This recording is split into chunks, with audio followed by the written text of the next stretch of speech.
When I started to write this book, I left a job in Australia. 6 months into the job, I really didn't want anyone to think I was a quitter. So instead of saying I'm quitting, I'm moving to Europe to look after my 7-year-old girls, I said, I'm quitting to write a book on my successes. And everyone was like, okay, that's fair enough. People do that, go and write your business successes. I started typing away. I made an Excel spreadsheet and a graph that showed how my words were going. And after 3 months, I was nearly, 25,000 words. And I checked, some of George Orwell's stuff was only 30,000 words. I could be like Animal Farm on 1984, in 4 months is what I thought, naively, of course. The more I started writing it, the less I believed necessarily in everything that I'd done, necessarily in the system that I was from. And so I wrote about what was truest for me, which was what I was going through. At one point, someone, sent me the diagram of the hero's journey, the classic story structure of the hero, and he has a problem and he goes away and he solves it and he comes home and everything's okay. I've come to sort of view that, and that's the traditional business book, but the emotional experience for the reader is meant to be trouble. I'm with this person through the search. He's come back and we're okay. There's resolution at the end. Now, the end of my book, I'm staring at an elk in the snow in Switzerland, and neither of us know which way to go. My real understanding about life is that we're not on a simple cycle for any of us.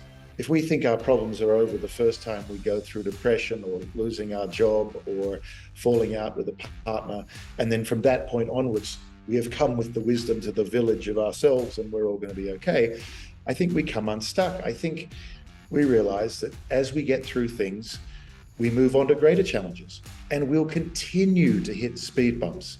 The hero's journey, or your journal, the hero is you, the person, not anyone better or greater than you. The hero's journey just continues and continues and it continues. We take on bigger challenges, new things arise. We thought we were fine, and then we have a pandemic. We thought we were fine, and then we had a political leader we find confronting. There's so many opportunities to do that. So I tried to write from the most honest position about my discovery of that cycle and that invitation for lifelong learning in that way. Hi, I'm Chris Waddell. Welcome to Living It, the podcast where we join experts in the experience of being human. Be bold. Say yes to adventure. Say yes to living it. Welcome to Chris Waddell Living It, where I talk with experts in the experience of being human. I am lucky today to be joined by my good friend, Peter Holmes at Court. We actually went to college together. He is an international businessman, a part owner of a rugby team in Sydney, the author of a memoir, really, I'm assuming we're calling it a memoir, right? Riding with Giants. He is presently living in Nairobi, Kenya, is visiting us from Nairobi, Kenya, where he and his wife have a gallery, which is the name is my favorite word in Swahili. I mean, there aren't a lot to choose from, but it's my favorite word. So twiga is my favorite word. Anyway, Peter, thank you for joining us. I look forward to talking to you. Thank you very much. Clarification, we were in college together, but I was much younger than you. You actually are much younger than me. Absolutely, in spirit. Number two, when you said your favorite Swahili word, there aren't many to choose one from. I assume you meant of the Swahili words that you know, because there's quite a lot of Swahili. Yes, good clarification. Yes, nothing against Swahili by any means. No, I probably have a vocabulary. I might have at my peak had a vocabulary of about 25 or 30 words in Swahili. Right. And most of them were directions. Yeah. Right. Kulia, Kusheta, Simoma. And third, and pole, which means sorry, or pole, which means go slowly, please. And third thing, I did have a rugby league team that I ran for a number of years in Australia. I'm no longer involved except as a super fan and an obsessed fan in the team. And I sold out, and I'm no longer part of that. But the rest was pretty much accurate. Pretty much accurate introduction. Okay, pretty much accurate. That's really, having been a liberal arts, liberal arts education, I'm looking for partial credit most of the time anyway, right? This is what I'm going for. Anyway, thank you for joining. I'm glad that I got most of that pretty accurate. And thank you for joining us from Africa. We're on opposite ends of the spectrum, 8 o'clock in the morning, my time, 5 o'clock in the evening, your time. I want to get to the book. I listened to the book. So I had the benefit of not only getting the story, but also listening to you. One of the things that I really loved was oftentimes in the memoir genre, we get stories from what I consider the top of the mountain. This is where I made my greatest success. And as a result of making my greatest success, everything I did along the way makes perfect sense. Yeah, exactly. And I wrote the opposite of that book. You did the opposite. You were in the midst of it and in a position where you didn't really know where things were going to go. And as a reader, I found that really interesting. How was that as the writer, to not really know, to protect your image, is your image wide open? How does this end up working to achieve that vulnerability to be compelling? Yeah, I think it's a really important question, because the myth of the business book, and when I started to write this book, I left a job in Australia 6 months into the job. I really didn't want anyone to think I was a quitter.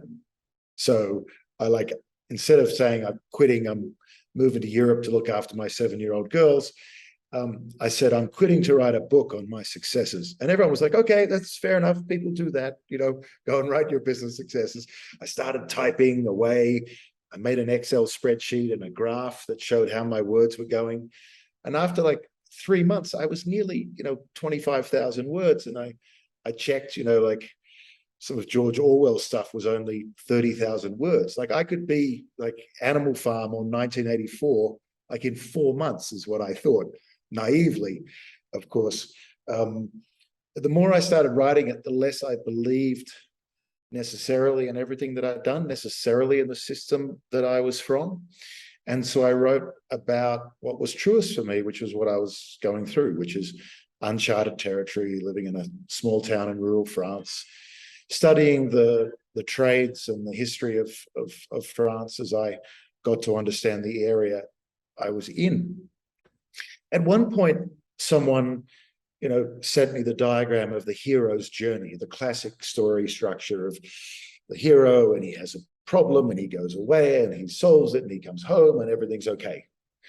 I've come to sort of view that, and that's the traditional business book, right? Hold on 1 second on that, though. The hero comes home and shares effectively what he learned, shares the knowledge that he's gained, right? Which is yes. Okay, because I want to make sure that, because I think you did share knowledge that you gained. Okay, I buy that. But the experience, the emotional experience for the reader is meant to be trouble. I'm with this person through the search. He's come back and we're okay. There's resolution at the end. Now, the end of my book, I'm staring at an elk in the snow in Switzerland, and neither of us know which way to go. My real understanding about life is that we're not on a simple cycle for any of us. If we think our problems are over the first time we go through depression or losing our job or falling out with a partner, and then from that point onwards, we have come with the wisdom to the village of ourselves and we're all going to be okay, I think we come unstuck. I think we realize that as we get through things, we move on to greater challenges, and we'll continue to hit speed bumps. The hero's journey or your journey. The hero is you, the person, not any one better or greater than you. The hero's journey just continues and continues and it continues. We take on bigger challenges, new things arise. We thought we were fine, and then we have a pandemic. We thought we were fine, and then we had a political leader we find confronting. There's so many opportunities to do that. So I tried to write from the most honest position about my discovery of that cycle and that invitation for lifelong learning in that way. Does that make sense? It makes perfect sense. I mean, I've played with the idea of doing a memoir as well, and I've actually published a little bit in a serial kind of way. So, and it's interesting that you say that, because my objective was to avoid the top of the mountain, and trying to do it because for me, I looked at it as thinking I had 3 heroes' journeys, Right. where I sort of had from the accident to breaking my back, becoming paralyzed, to winning the gold medal. Right. And then from the retirement, which then is the bottom of the next mountain, to the top of Kilimanjaro, Right. which is the second Right. one. And then coming home and going, okay, we were $250,000 in debt when I came home. Like, how do we make a movie? How do we move forward? How do we share the elixir? And how do I live personally? So the third stage is coming back from Kilimanjaro and rebuilding. And does it peak with me, or am I at the top of your third peak, or this is just part of the next journey up? This is the peak that I've been preparing for my whole life. Well, yeah, right. Oh, right. Well, the good news about this story, though, is that you're illustrating, the number of cycles that you have to go through in life, and one of the ones for athletes of all really top levels, which you're at, is athletes finish their career and then a lot of them fall in the absolute dumps, and people think, but you've done it, man. You've come from the mean streets, you've worked your way up, and now you're at the top. You leave on a high, and then 2 weeks later you're depressed, or doing drugs. Or it's amazing that we buy into this single cycle. And the reality is, I hate to break it to you, Chris, you are going to find that this interviewing me is not really worth the peak of the third, and you're going to have a 4th cycle to go through, and a 5th cycle to go through, and a 6th cycle. But if you are smart, which I know you are, in addition to being good looking, you will take the lessons from those first ones and make it easier to go through the next ones, or have the tools to go through the next ones. Because, if anything we've learned, we don't know which, what the cycles and the challenges are going to be. Well, it's also part of the gift, isn't it? I mean, I think that we as human beings, we start off, we want to get old enough that we can get into like R-rated movies and drink alcohol and these kinds of things, right? We want to get older and drive a car and those kinds of things. And then we don't want to get any older as we go on. And the question is, or the challenge is, that we have to do the difficult stuff in order to keep living fully. And that's the idea of like learning, growing, and dreaming, which all of which sound great, except when we're in the process of it, it gets a little bit harder, right? One of the challenges is the emotional part. The emotional part of continuing to have to learn and grow and dream.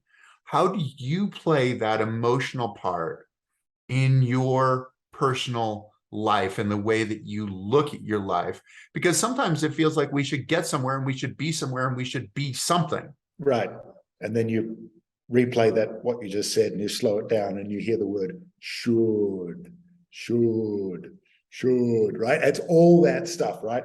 I went to Zimbabwe about 7 or 8 years ago, and we were late driving across Zimbabwe in this little pickup truck.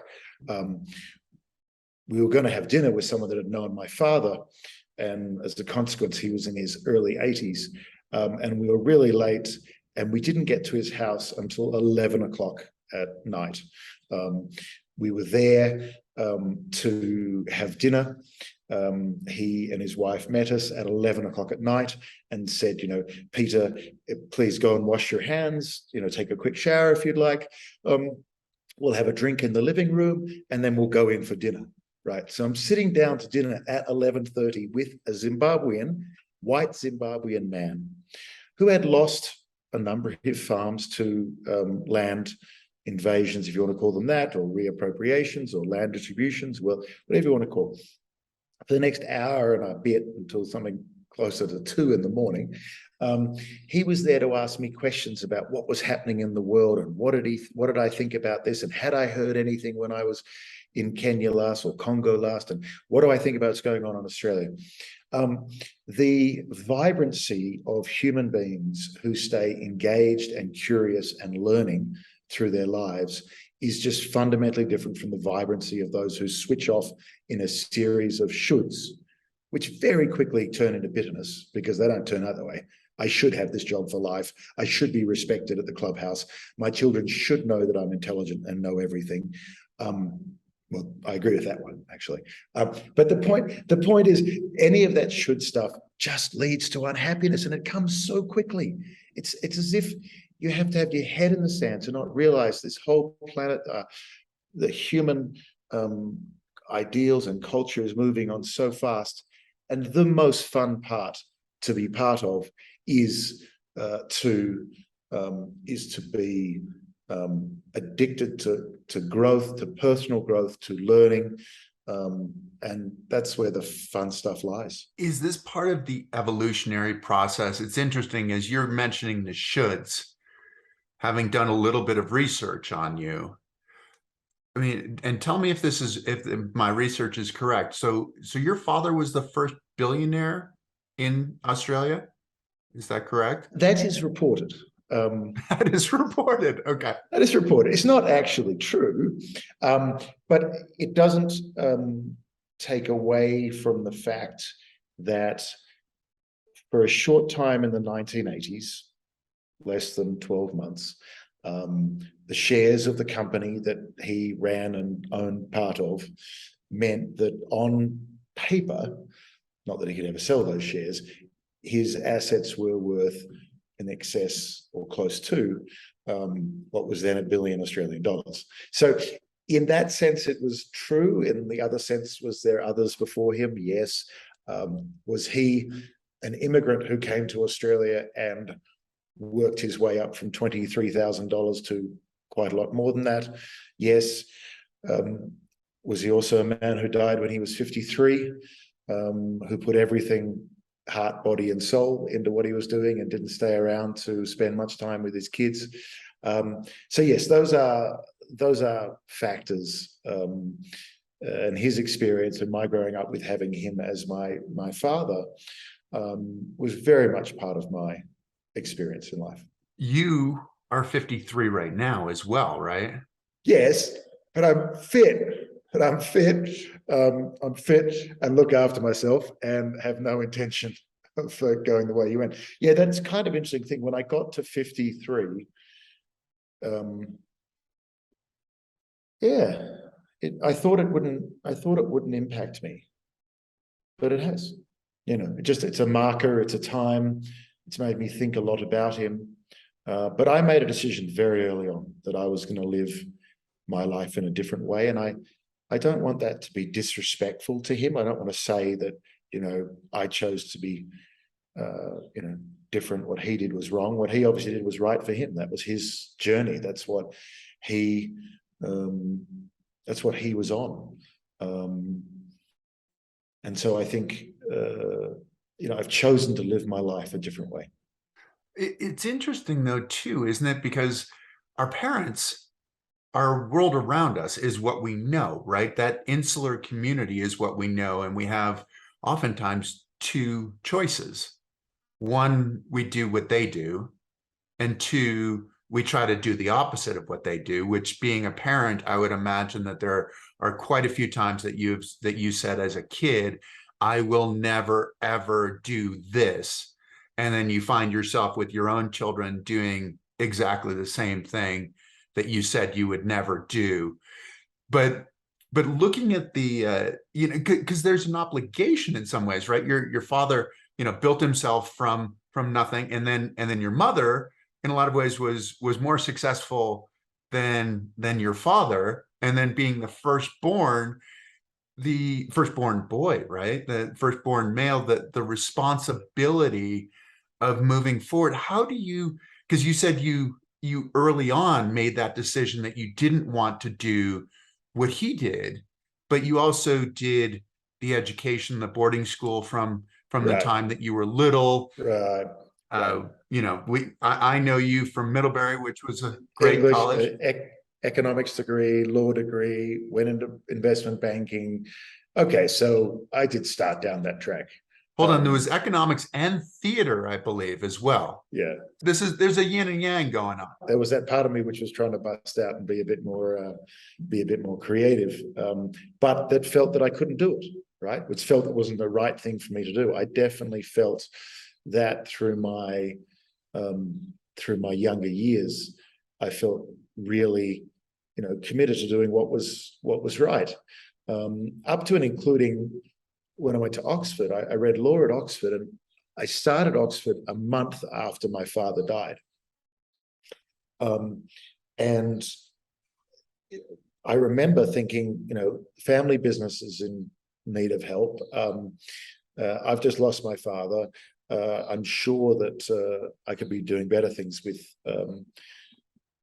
with my life. And I remember him saying, when I'd applied to Oxford, that he didn't go because there was a better degree that would earn him more money somewhere else.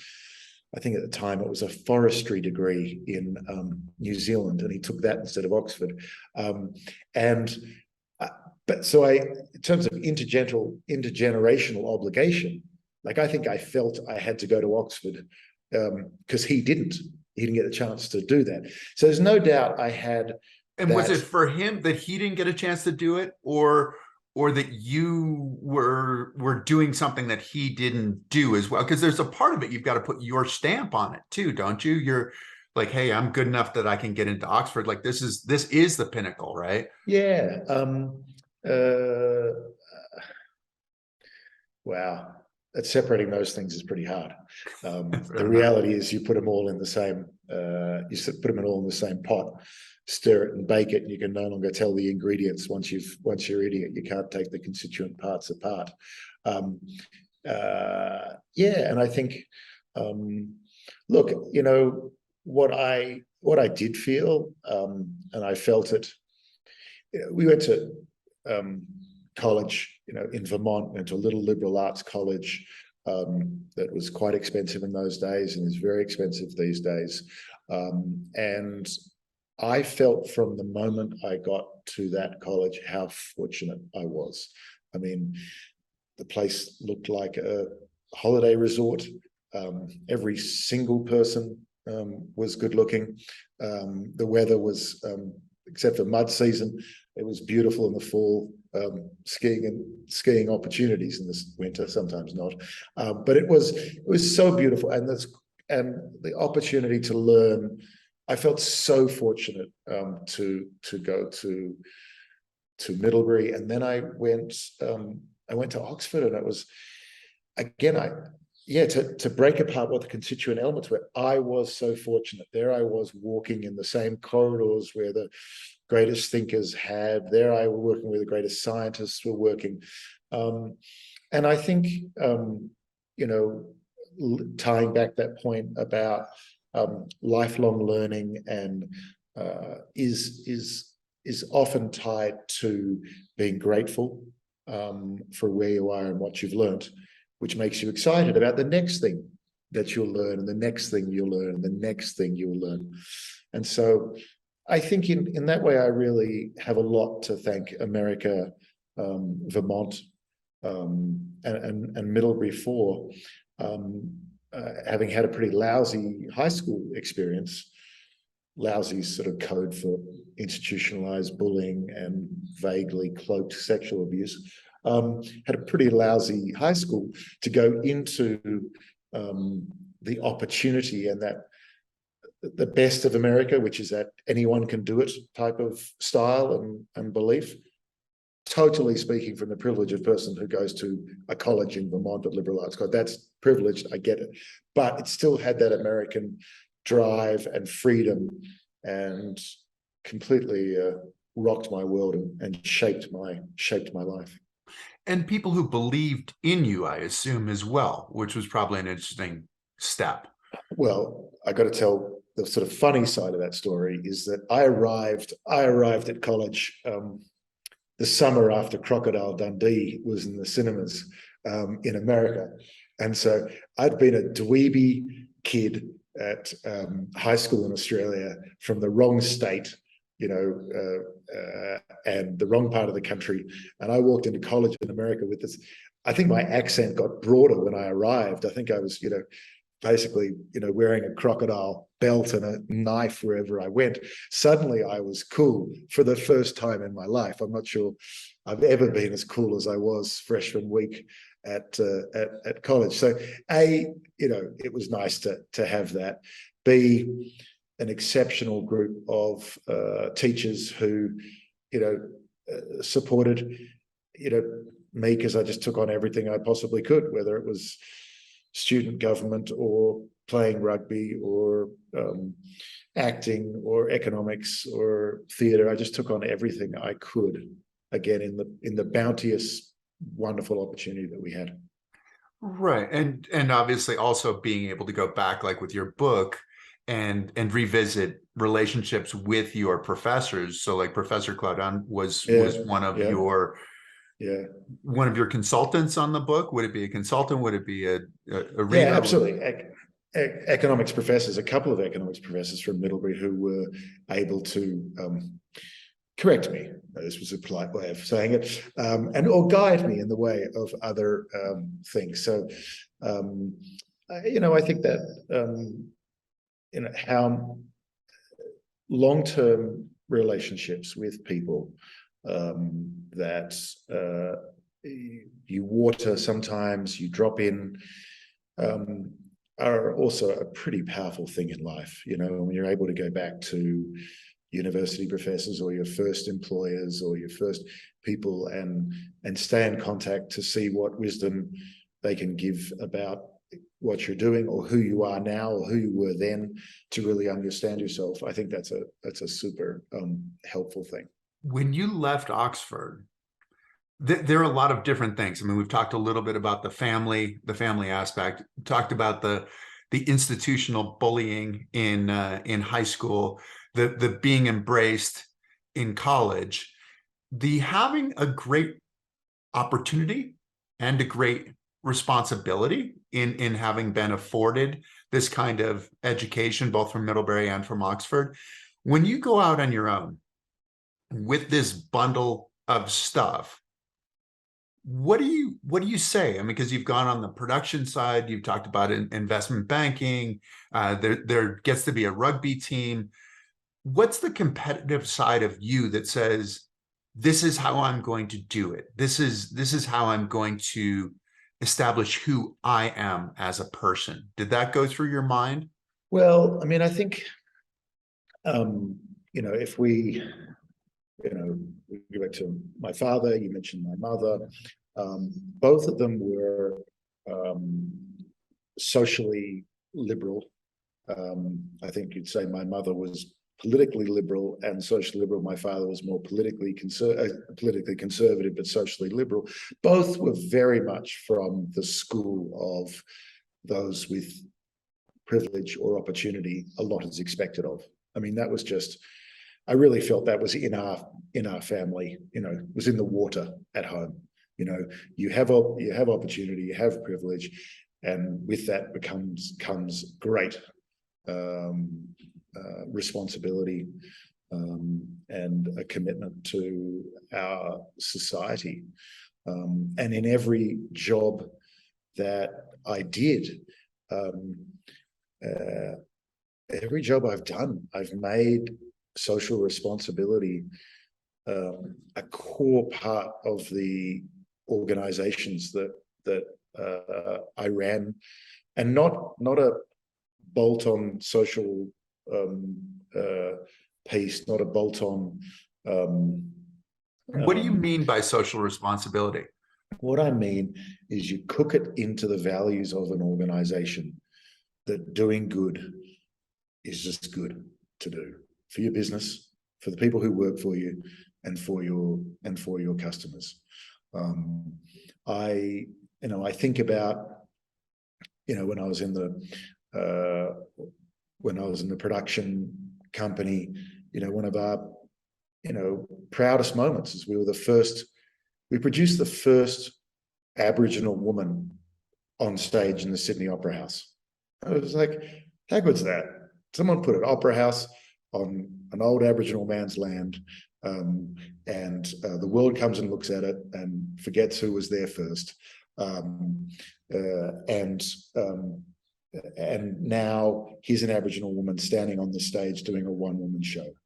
I ran a cattle company, and while I was running the cattle company, we went up with an Australian Indigenous leader and recognised 175 years of continuous employment of Aboriginal workers in the company. So for 175 years, the same company had employed Indigenous workers. And the quote that I read from the archives of the company from about 1856 talked about, the problems with the staff, and how hard it was to keep staff working in the tough conditions of outback Australia, and specifically the habitual drunkenness of the white employees. And so there was it turned out they were the best employees. I mean, it's not that hard to work out. A guy from Ireland or a guy from the middle of Australia was the best at working in Central Australia. So they were the company's first great, workers. When Russell Crowe and I owned that rugby team together for about 7 years.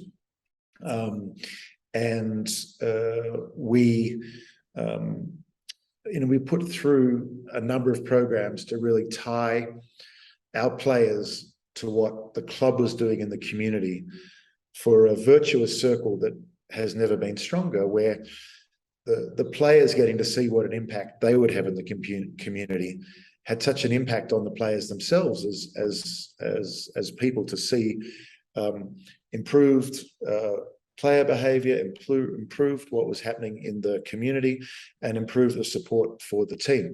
We baked it into the team. We baked South Cares into the South Sydney Rabbitohs. So I think I've always felt that was something that, came naturally to me, and it came naturally because my parents really put it into me. Well, it came naturally. And it's the right thing to do, for the people. But at the same time, it sounds like it was the right thing to do for the business. I mean, in a business, oftentimes people say, okay, you're in business to be profitable, right? But this is being profitable while being profitable on another level as well, on building the people and nourishing the people and the community. So was it all baked into your strategy from the beginning, that you wanted, that this is the way that you were going to be successful as a leader?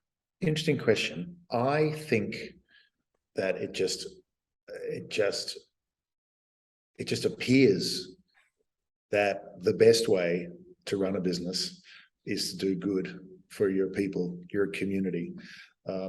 It's very hard to make a statement that long-term you can be hurting your employees or your community. You might make money in the short term, but your employees will be the first out the door. The government will come back to you first to say you've polluted this river, and your employees will tell you exactly. The employees will tell the government exactly what you did. I think it's only short term. As if the world's taught us anything over the last 2.5 years, holding on to good staff is one of the hardest things for a company to do, and one of the things that creates the best value for a company, and buying people smoothies and giving them massages in their chairs are really just short-term issues. If you don't want to be faced with mass resignations, you've got to make people believe that the place they're working is better than the next place. It's not the best place on the earth. It's not the only job on the planet, but it's better than the other place. And you want to make your people believe that they want to work there. And that you do by baking it into the organization, so everyone understands what they're doing every day, rather than giving a chair massage here and a cappuccino there. Yeah, exactly. But one of the things, it's interesting, you were talking about the athletes and thinking as an athlete, as a fan, and I'm assuming that you were a fan before you were an owner. As a fan, it's so easy to take each win and each loss so personally that it increases that pressure on the athletes, where the athletes are trying to do their job. They're trying to perform as best they can. They don't necessarily need all of this pressure from every single fan, but yet with them going into the community and getting to know the community, how did that relationship change? Did it affect the athletes on the field in addition to the way that they interacted with the fans? Yeah, well, that's a really interesting thing these days. That was when I was doing that, it was close to 8-9 years ago when we first started that. The impact of social media is so much stronger these days, where people really believe they not only know the athletes, but they can actually trade their personal stories, insults, racist comments directly at the athletes, because the athlete didn't kick the goal. He's some now lesser human being and deserves to be spoken that way. Look, I think we're in a stage of a much more difficult relationship between athletes and the community as a result of that social media. I think in the other part of your question, which was about the what is the relationship between a fan and a club, as opposed to a fan and an individual player. So a tennis player, someone's a fan of that tennis player, and they're going to be a fan of that tennis player until that tennis player stops playing the game. If they're a fan of a team, then there'll be players that come and go, but they'll have this hold on the team, and a love for that team that transcends the individual who's the quarterback or the kicker or the striker for that team. And just because we're talking about this, one of the best thinkers that I know is a guy called Nassim Taleb. Nassim Taleb writes very smart, slightly mathematical philosophy, and one of the things he says is that for things that don't matter, like sports teams or the color of your dress, argue ferociously, argue with full commitment, fight to the end verbally about which team is better and who should have won and who cheated and what dress is better and what shoes are better and what shirt is better, what headphones are better. But for anything that does matter, take it very, very seriously. Study every part of it, really understand it. Don't make a flippant comment about a complex piece of foreign policy, because it matters. Just because you think that's a bad idea, well, look into all the reasons and the pros and cons and the histories of things. Read the best people about it. And, if you want to make a comment, do it only after you've done that. So one of the things I love most about sport is that it's something we can give ourselves to, fully, completely. But when it comes Monday, it was just a game. And by Saturday night, we're going to think it's the most important thing on the planet. And that referee is a cheat and the system's stacked against us. And, and you're going to fight for that. But on Monday morning, it's just a game. And we go back and cycle through it. And that should be us being in touch with the lighter parts of ourselves, a romance, a type of love, a type of frivolity. And then the other stuff where we really impact people's lives. where we really try to change things, where our actions can have an environmental or a political impact. That stuff we should be doing with seriousness and deep resonance. We should be. We should be. That certainly is for sure. And it's just really interesting to see where because it is part of that culture, right? I mean, the team has been around since what, 1908? Like part of the original team. And so you look at that original team, and as an athlete, for me, I understand what you're saying about the international politics, and but also celebrating that journey of both the athlete and the team. I mean, because it is a microcosm, and it's an opportunity for us as fans to be able to see how people perform in pressure, how people take a weakness and turn it into a strength. And we need that. You know, and that's the absolute drama of life, right?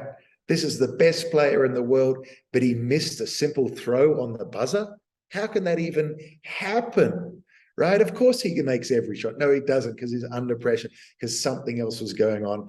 That's a human story. That's human frailty. I'm a frail human. We're watching that. We're involved in that drama, that ups and down. And that's constantly why we go to sport. It's why we touch sport, and why, you know, I think one of the big positive changes has happened, I think, quite quickly recently, is with the growth of women's sport. More women are watching sport, women's sport, and then the men's, version of the sport. And and there's a place for men to gather by themselves and women to gather by themselves. I'm not saying there isn't benefit in that, but one of the great things is you can have a men's game, and there's a female commentator, and a woman in the room can actually say, no, that was offside on the third thing. So and it's like, it's changing the dynamic. So it's not, we're removing some of the slight, sexist, slightly brutal side of sport to return it to a little bit more of that social. And now I think we're increasingly able to be more social and socially mixed in our celebration of sport. Well, it's a common language on some levels, but then bringing in a different perspective. And I think that's the nature of a great conversation, isn't it? Where we have a platform where we can meet, but then to be able to bring in new perspectives where we're looking at, because I mean that's one of the tenets of business in so many ways, is that it's so easy to follow the crowd, but who's going to be the one who's going to go in an opposite direction? And sometimes that can be, the worst direction to go, but sometimes that can be the most beneficial direction to go, but also the most challenging. You got dropped in France. I mean, you dropped yourself in France, but circumstances, etc. Yeah. Variety of things. You dropped yourself in France as a big man, 6'3", you were saying 95 kilos, driving a big. I'm not gonna give you my exact proportions, but that's about correct. Yes. Well, you put it in the book. You put it in print. Wow, I did. Yeah, you did. You did. I wish. Yeah, that's right. You put it as a starting point before you got on your bike. Right. So yeah, I was, and as driving in a sort of a Land Rover, which is an English car. I'd never thought of Land Rover being an English car, and driving around rural France. And I think, the French, particularly the ones, in parts of that area, are not known for being tall at all. And I think in some of people's vision of France, it's Paris and chateaus and stuff, or on the beaches. But rural France is a very humble, very modest area, and I tell the story of visiting, some neighbors who didn't have a flushing toilet. They peed in a bucket. And part of the reason to tell those stories was I was talking about how rich their family life was. I was talking about how animated the conversations were at their table. I was talking about how long they spent together preparing the meals and then eating them and talking, and how often they were seated at the same table during the week and talking and talking. And perhaps the talking and talking, I couldn't understand much of it. Perhaps that helped me sit back and observe. By the end, I could understand. But at the beginning, there was just a bunch of funny words. And so dropping in there as a tall guy who knew none of the language, but with a really open mind to learn and to be taught. It's a very special experience. Special experience, but you also, I mean, situation dropped you in an uncomfortable situation, right? In an uncomfortable position where you have to make it work. As you said, like pedestrian, can we call it pedestrian French to start off in rural not France? Even that, pedestrian. Yeah, not even pedestrian. Yeah. But you learned quickly, and being the primary or the exclusive caregiver to your 7-year-old twin daughters. So there's a lot of challenge right there. And then you decided that you wanted to do a stage of the amateur stage of the Tour de France, Alpe d'Huez, which is one of the iconic stages. Right. And we talked about climbing Kilimanjaro prior to this. So Alpe d'Huez, so they did the 12th stage this year was very similar to what you did, right? So Galibier, Telegraphe, Le Croix de Fer, and then L'Alpe d'Huez, which was over 15,000 feet of climbing. So approaching 3 miles straight up and down. Right. What, over 100 miles of pedaling. The funny thing that you say the height, whenever people would say, they would talk about the race, right? They say, oh, it's very big, it's 3 miles, 5 kilometers. And I'm like, 5 kilometers is not very far. I mean, I can ride 5 kilometers. And it makes such a difference that it's straight up. It makes such a difference. And then it's terrifyingly steep on the way down. And then it's straight up again. It makes a big difference. When I first started that adventure, I didn't understand that. I'm glad I didn't. I don't think I would have done it if I had. No, and because you think about, oh, well, it's 3 miles going up this hill. Okay, I can do 3 miles. That's not a big deal. No, exactly. No, I got it around the wrong way. You're going straight up because, like, the comparison in Kilimanjaro, I went from 6,000 feet at the base to 19,000 feet. Yes. So 13,000 feet of difference, right? You did 15,000 feet. And granted, you were on pavement, we were on dirt, this kind of thing. But at the same time, that to me puts it in a perspective where this was a long day. I think one of the things that I've done through my life is jumped into things when I knew they were broadly safe. If someone told me they were safe, I would do it without taking a lot of, excessive precautions. Steve Irwin told me once to jump on a crocodile, and he said 1, 2, 3, go, and we jumped on a crocodile. He told me to jump on it. He knew crocodiles, so I did it. Someone said that race is awesome. I was like, I signed up for it. I was training in rural France in the flattest part of the country.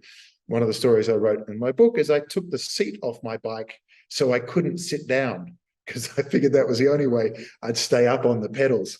I mean, I couldn't sit down without a great deal of pain.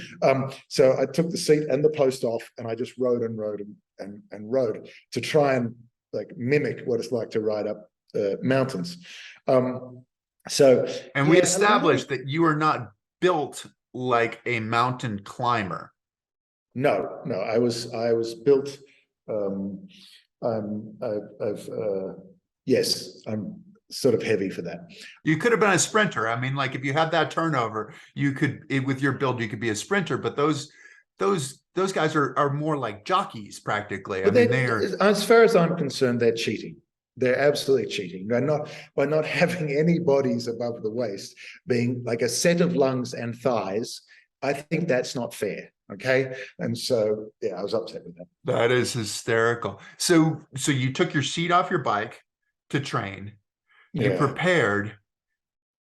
Was there a feeling of just abject fear as you approach this? Because you get into the tunnel, like just watching the fans. Watching it on television, I wonder how these guys don't get vertigo as they're going up these steep climbs. Because they're 190 beats per minute or something like that on the very fine full red line, and this tiny little space that they get to go through the people, and somebody's moving in and out and wondering where it is. I am amazed that they don't just topple over just because they've lost the sense. Right. But Well, you're in that tunnel. I- You don't have a chance. well, You can't stop. So okay, I'm not built to go uphill, but technically I'm built to go downhill, right? Because weight makes a big difference when you go downhill. And so you climb up these mountains and then you start to go downhill. And you're starting to turn down. And I just realized I was just picking up so much more speed than anyone else. I was going significantly faster than anyone else, tucked completely back, going in. And describing it on the way down, there's a series of tunnels that you go into. So it's middle of the day, blazing bright sunshine. And then you go into a tunnel in the Alps with like dripping water that's come down from top. So it's wet, it's glistening, it's pitch dark, or even if it isn't pitch dark, your eyes, which were just out in the sun, can no longer see anything. And you're just going through a tunnel with people screaming in their different languages. Slow down, stop, arrête, anything. I don't think they were speaking Swahili, but they were speaking, unless it was Chris Froome, who was a Kenyan-born cyclist. Not many Kenyan-born cyclists, but anyway, some great ones. And so you're flying through, and I realized I'm significantly faster than everyone else because I weigh a good 10 kilograms on everyone else. And I would fly through these tunnels with the sounds of crashing and water and fly out the other side and think that was possibly the dumbest thing I've ever done in my entire life, until the next tunnel came up when I'd repeat exactly the same thing and come flying out the other side, spat out into the light on the other side of the tunnel. Going downhill quickly is a good thing because you're making time. This race, I think the Tour de France was created before the lawyers seemed to get involved, because you look at some of these courses and you think, what's the liability of this? Is somebody going to go off the side of the Alps? You had to have bike handling skills though. So you could go fast, but going fast can be a huge detriment if you can't keep the rubber side down. I'm quite, okay, we talk about the hero's journey, right? Like, so I'm quite good, I wasn't very good at cycling. I had to get better at cycling. I practiced a lot. The first race I went into, I rode in the sort of demonstration lap. They did one demonstration lap. I rode with a bunch of professional cyclists, and we rode up demonstration lap. We went around, we pulled to the finish, and one cyclist went in, and then the next one went in, and the next one went in, and I went in the last spot, and I pulled up in the last spot, and I forgot to unclip, and I literally went next to it. So that's how bad I was when I started. I trained, I got better and better and better. But as I said before, the hero's journey, we tend to take on something else. So I'd seen that sort of wacky video on the internet where this actually wasn't in the outdoors race, a race I did practice a few weeks before. I'd seen that wacky video on the internet where you can go really fast downhill if you put your hands on the steering wheel and then you put your lower belly on the seat and your feet out flat. So you're just completely prone, right? I can tell you that is the fastest I've ever been on a bicycle. And it's quite easy to get into the position because you just lean over, you basically squeeze down until, you know, you've got your lower abs on the seat, and then you kick your legs out the back and you're going prone on a bike down a hill, 70, 80 kilometers an hour. It feels absolutely fantastic. It's an amazing feeling. It's really hard to get back on the pedals though.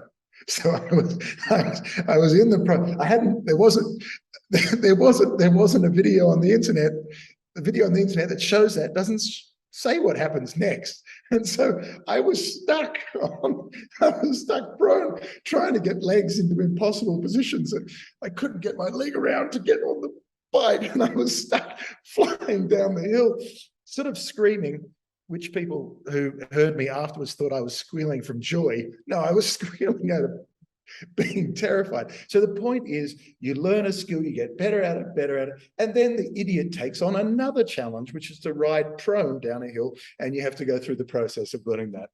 And so we keep taking on bigger and bigger challenges as we meet the ones in front of us. The idiot takes on another challenge, I think is what you just said. That seems like an appropriate next step in the rest of your life, or maybe this has been the life leading up to it, because this is the elixir part, right? This is, you had the high powered, the glitzy, the business, the New York, the London, the Sydney, you know, going to Africa now. What's the and the social conscience as well throughout. Have you come to a bit of a realization in terms of pathway, in terms of where you're going to allow yourself to be the idiot taking on the next challenge? Right now, I live in Kenya. You mentioned that before. I live in Kenya.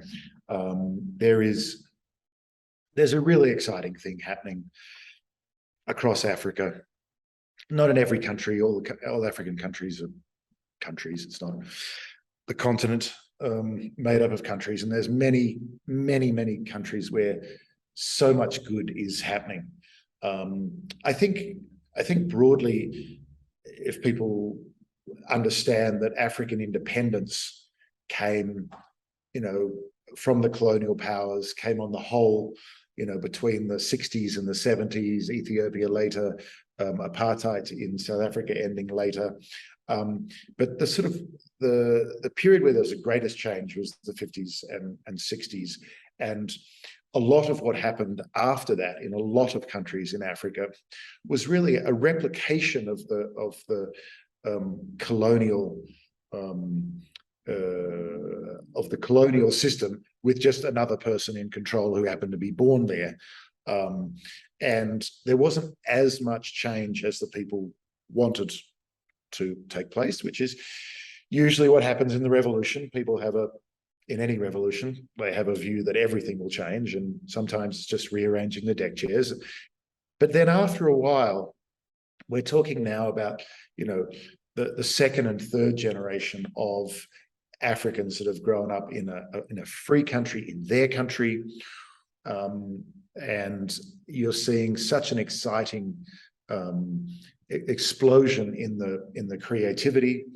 You're also talking of an era where you don't necessarily need enormous amounts of capital to be in business. So after the revolutions, it was cement companies and trucking companies and airplanes and big, heavy industry. And you couldn't get into that industry unless you were either, you know, foreign funded or were able to appropriate those assets from the last guy who had them.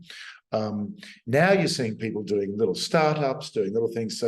So a next generation is coming through. Couple that with diaspora, so people who've left Africa, educated overseas, or even born overseas, but they feel their roots are in an African country and are coming back here. I think the other big trend that makes it exciting to be here is, I think, the sort of, you know, the idea that, you know, there could be a white savior, or that the West has all the ideas. The West isn't holding itself up as having all the ideas. You know, there's no great banner that says the West is perfect, come and follow us. So there's a real understanding of, you know, African stories told by Africans. Yeah, they're often supported and funded by a studio in America or the UK, but there's the creativity that I'm seeing, and some of the stuff that we're starting to be involved in here, is this great mesh between, people telling stories here, money from the outside, platforms from the outside, or music from here. So for me, I know that some people look at what I'm doing and think, it must be, atoning for sins that we're not aware of, or it must be some enormous, hardship, or it must be, to save the world. It's exciting. It's exciting to live here. It's exciting to be able to jump into deep conversations with pretty much everyone, you talk to. Everyone's working on, that I know is working on serious stuff, and it's great to be able to dive into that. And the final thing I'd say on that, which is a real joy, is race politics or conflict, or the things that have made a lot of Western countries difficult over the last couple of years, just haven't been an issue here. You can joke with anyone here. There's not a lot of race tension at all. There's more likely to be tribal tension than there is to be race tension. No, it's a fantastic place to live in that regard. And I know I have a heap of white privilege living here, and I know I have so many benefits from that. But it's not a hardship gig. This is an exciting, wonderful part of the world to be in right now, and I feel fortunate to be here. I feel like I'm lucky compared to what my friends have to deal with in parts of the US or parts in Australia, or what people are complaining about, or what situation in the UK at the moment. I feel very fortunate to be here and to be able to do some humanitarian work and some business work and some having fun. I'm going on safari tomorrow. I'm going to go see traditional Maasai elders and the ceremonies they do for healing and personal discovery, the plant medicines that they use and how they structure their ceremonies. I think I'm a pretty lucky guy to be able to go and do that. It is. I mean, just how much you get to learn. I remember when we were first in Tanzania, I was talking with this woman, Sarah, who is our liaison, and she was talking about the Maasai. And she said there was almost no incidents of like suicide among the Maasai who live this difficult nomadic, what we'd see as a difficult nomadic life. And they said they were never really alone. They were always with somebody and always supported. And interesting how far we can get from the important part in some ways from the West, how easy it is to deviate sometimes, and some of our mental health might be as simple as that. Some of these issues. Sorry, Chris, just to understand that, are you suggesting there might be something we can learn from traditional cultures, people that don't have cars and dislocate themselves? Wow, that's quite amazing. What an amazing idea. I think it's a wonderful, and they've been successful throughout. You might be onto something there. There's something to learn outside our world. Amazing. Exactly. Well, you can report back to us when you get back from your safari, which we in Africa, safari is a journey, right? As opposed to, it's in Swahili. Exactly. It's meant to be a journey, and that's perfect for what we're doing in the plant medicine space there and other discoveries there. But safaris were meant to be a journey, and they're meant to be a place where you were going somewhere in your heart. And it got hijacked by out of Africa and gin and tonics and luxury tents. And it's meant to be a place where you come back differently because you've been on a journey. And I think that's the best way to do safaris here, is where, and we really try and focus when we take people on safaris is, don't fly. This is an advertisement for doing things differently. Don't fly all the way to Africa just to look at the animals. There's a whole bunch of interesting people here, and that's a little bit insulting to fly over them, see the animals. There's plenty in your zoos you can go to and see them, but like the people and the richness of the culture and the ceremonies, that's where it's at. And increasingly people know that, It is wonderful seeing the animals, all the animals. I've seen them all. They're all amazing. Get that. but then mix it with an understanding of culture and how people lived with those animals, and different ways of organizing society besides just putting a fence around things and putting the people over there and the animals over there. There's different ways of doing it, and that stuff's important. It's important, and it's part of our personal safari, our personal journey in life, to figure out how we interact with each other, how we interact with the animals, how we interact with our community. And what I love about what you're doing, Peter, is how you seem to be more excited about joining the next safari. And I'd imagine that earlier on, you had projects and you had things that you wanted to do, but it wasn't necessarily as much of the safari. No, listen, you called me on that. You did call me on that. When I first started, I didn't, I've grown into this set of beliefs and this way of acting. You correctly pointed out that, I did the economics degree, the law degree, the investment banking. I went boom, boom, boom, and so maybe some of the challenges I've had in my life, some of the ups and the downs, some of the loss of people and loss of loves, maybe that all adds up to taking a different approach and a different speed. And maybe that's, how I come to be here. What's the message that you give to your children now? The message I give to my children?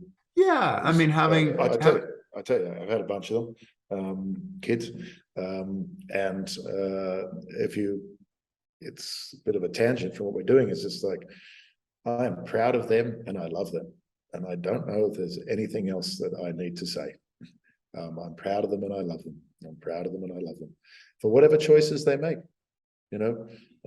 for whatever they are choosing to do. Two of my boys now, I'm proud they're making rent, working in jobs, first jobs, they're paying their rent, and they're starting to learn about responsibility, working in a team. And I'm really proud of them. And, they were at university during COVID, which must have been the worst time in the world to be at university. They got a really, bad, I was going to say there's probably a word for that. There's a bad word for that. They got a bum rap. That's just, they got a bad deal. But they've come out of it and they're paying their rent and working. I'm so proud of them. So yeah, I'm really proud of my kids and I love them unconditionally. That's just. And how old are your daughters now? Because I feel like I knew them when they were 7. Yeah. You knew them when they were 17. And they're, as of yesterday, 19 years old and gorgeous, intelligent girls that I couldn't be more proud of.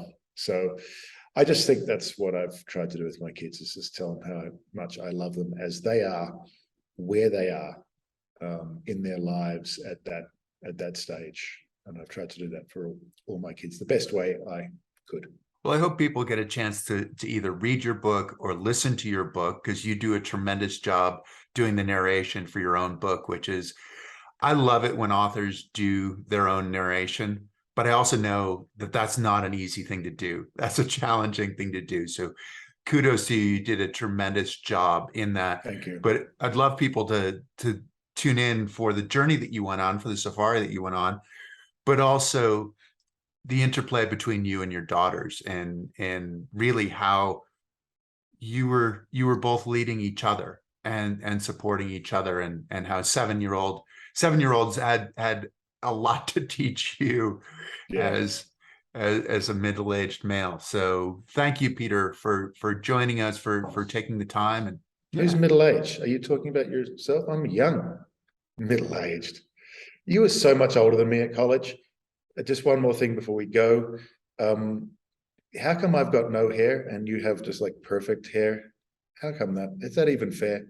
Is that even fair? This is all genetics. It started turning gray very early on, though. So so I've kept it, but it's changed colors, and so this is the way that these things go. Hopefully, we live a good life and keep getting to choose better and cooler challenges along the way. Yeah, choose cooler challenges. I love that.